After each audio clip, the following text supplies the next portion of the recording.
இப்போது புதிய அறிமுகம் ஆச்சி ஹோட்டல் சாம்பார் 50 கிராம் ரூபாய் 20 மட்டுமே. தேமுதிக பொதுச் செயலாளர் பிரேமலதா விஜயகாந்த் தற்போது அண்ணா அறிவாலயம் வருகை தந்திருக்கிறார். அங்கு முதலமைச்சர் மு.க.ஸ்டாலினை சந்தித்து அவர் முக்கிய ஆலோசனையில் ஈடுபட இருப்பதாகவும் தகவல் கிடைக்கப்பெற்றிருக்கிறது. அது தொடர்பான காட்சிகளையும் நாம் தற்போது பார்த்துக் கொண்டிருக்கிறோம்.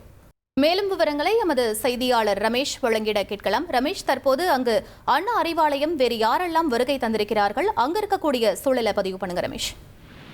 திமுகவின் முக்கிய நிர்வாகிகள், மாநில நிர்வாகிகள், அமைச்சர்கள் அண்ணா அறிவாலயம் வந்துவிட்டார்கள்.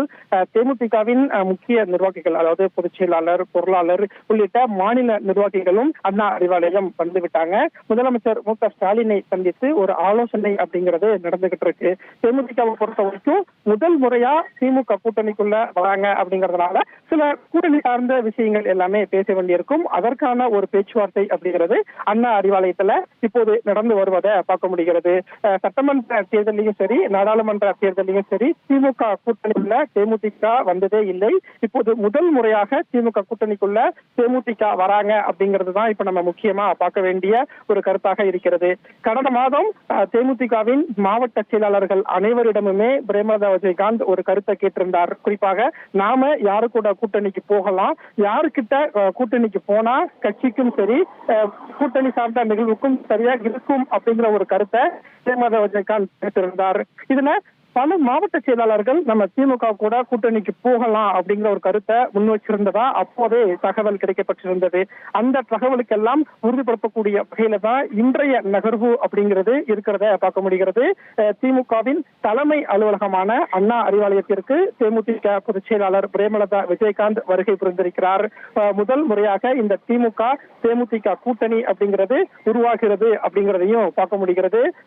பேச்சுவார்த்தை எல்லாம் அடுத்தடுத்த கட்டங்கள்ல நடைபெறும். அப்போது திமுக கூட்டணியில தேமுதிக எந்தெந்த மாவட்டங்கள்ல தொகுதிகளை கேட்க போறாங்க, எத்தனை தொகுதிகள் தேமுதிகவுக்கு இறுதி செய்யப்படும், ராஜ்யசபா சீட் தேமுதிகவுக்கு கொடுக்கப்படுமா அப்படிங்கிற கேள்விக்கெல்லாம் விடை கிடைக்கும்.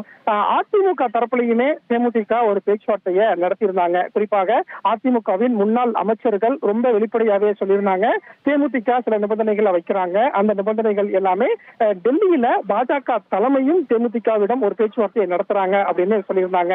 அதனால தேமுதிக இந்த தேர்தல்ல திமுக கூட்டணிக்குள்ள வருமா, அதிமுக கூட்டணிக்குள்ள வருமா அப்படிங்கிற ஒரு எதிர்பார்ப்பு அரசியல் வட்டாரத்துல அதிகம் இருந்தது. அந்த எதிர்பார்ப்புக்கெல்லாம் இப்போ ஒரு முற்றுப்புள்ளி கிடைத்திருக்கிறது. தேமுதிக பொதுச் செயலாளர் பிரேமலதா விஜயகாந்த் அண்ணா அறிவாலயம் வந்துவிட்டார்.